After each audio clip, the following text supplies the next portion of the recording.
अस्सलाम वालेकुम रहमतुल्लाहि वबरकातुहू। कैसे दोस्तों, अल्लाह से उम्मीद करता हूँ आप भी बढ़िया हैं। अल्लाह का फजल, मैं भी बढ़िया हूँ। आज वो तकरीर है कि नमाज छोड़ने से कितनी बड़ी गुनाह है। नमाज छोड़ने से कितनी बड़ी गुनाह है। जो नमाज पढ़ता है उसके लिए, जो छोड़ देता है उसके लिए। तो मूसा अलैहिस्सलाम के पास एक खातून गई, कही अल्लाह के नबी मूसा, मेरे पेट में बच्चे हैं, मेरे पेट में बच्चे हैं, मैंने उस बच्चे को पैदा हुआ मैंने कत्ल कर दिया, क्या अल्लाह मुझे माफ करेगा? तो मूसा अलैहिस्सलाम फरमाते हैं कि खातून तुम चली जाओ, तुम चली जाओ, अगर जितने तुम रुकोगे मेरे पास हो सकता है कि कयामत अजाब मेरे पास आ सकता है, तुम चली जाओ।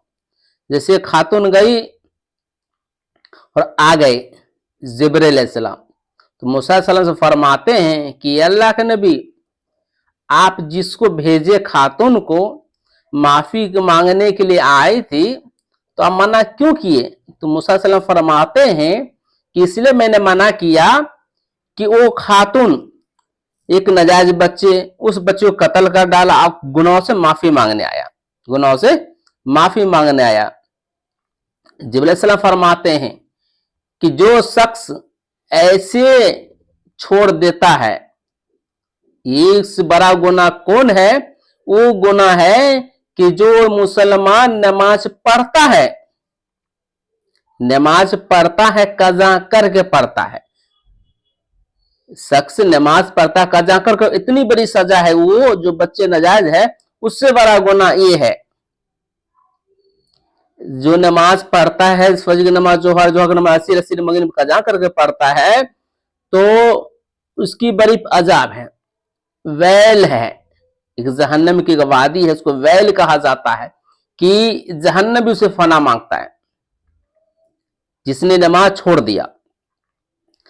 एक रोज नबी, आपके नबी, हमारे नबी मदीना में बैठे हुए थे, तो कुछ शख्स आए नमाज पढ़ने लगे, आए नमाज पढ़ने लगे, तो नबी फरमाते जाके फिर नमाज पढ़ो, फिर नमाज पढ़े, फिर नमाज पढ़ो, फिर नमाज पढ़े, फिर नमाज पढ़े, 3 बार कहे नबी ने।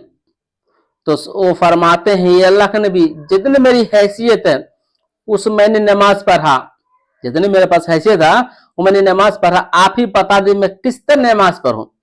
नमाज की शर्त है मेरे भाइयों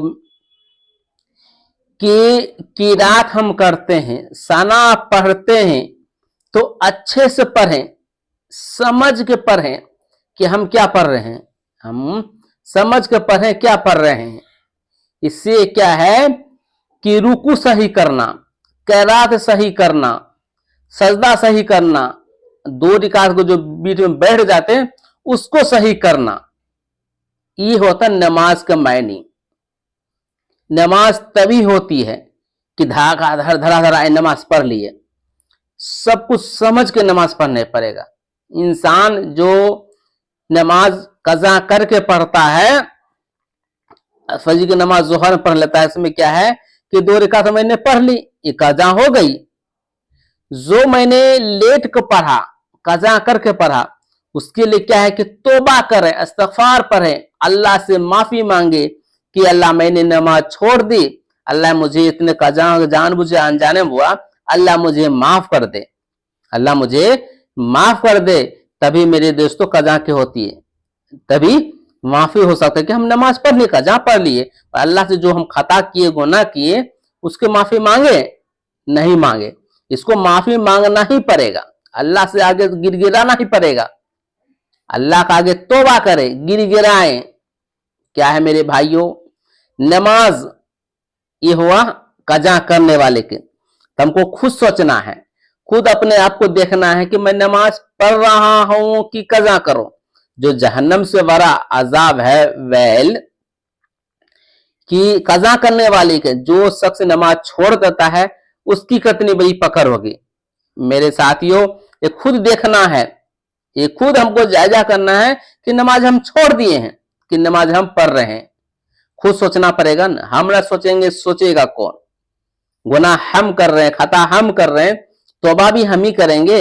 आप सोचे शैतान चाहता ही है कि तौबा बाद में कर ले, शैतान चाहता है कि तौबा बाद में करे, बट आप खुद सोचिए, तौबा करिए। हमेशा कहता हूं भाई वीडियो लाइक करे, सब्सक्राइब करे, शेयर करे। क्यों कहता हूं, कोई भाई नमाज के बाद सीखता है, आपको भी नेकी मिलेगा, मुझे भी नेकी मिलेगा। एक भी सीखना दिन के बाद सीखता है तो आपको भी नेकी मिलेगा, मुझे भी नेकी मिलेगा। अल्लाह कहने जाते सुनने का अमल करने की तौफीक दे, मुझे भी और तमाम इंसानों को भी अमल करने की तौफीक दे। भाई ये जो अभी हालत हर एक मुल्क के है, या फिलिस्तीन हो, या कहीं पे हो, लड़ाई हो रहा है, दंगा फसाद हो रहा है, इसके लिए दुआ करे तमाम इंसान मिलके, अल्लाह इस सब को हम सबको हिफाजत करे। अस्सलाम वालेकुम।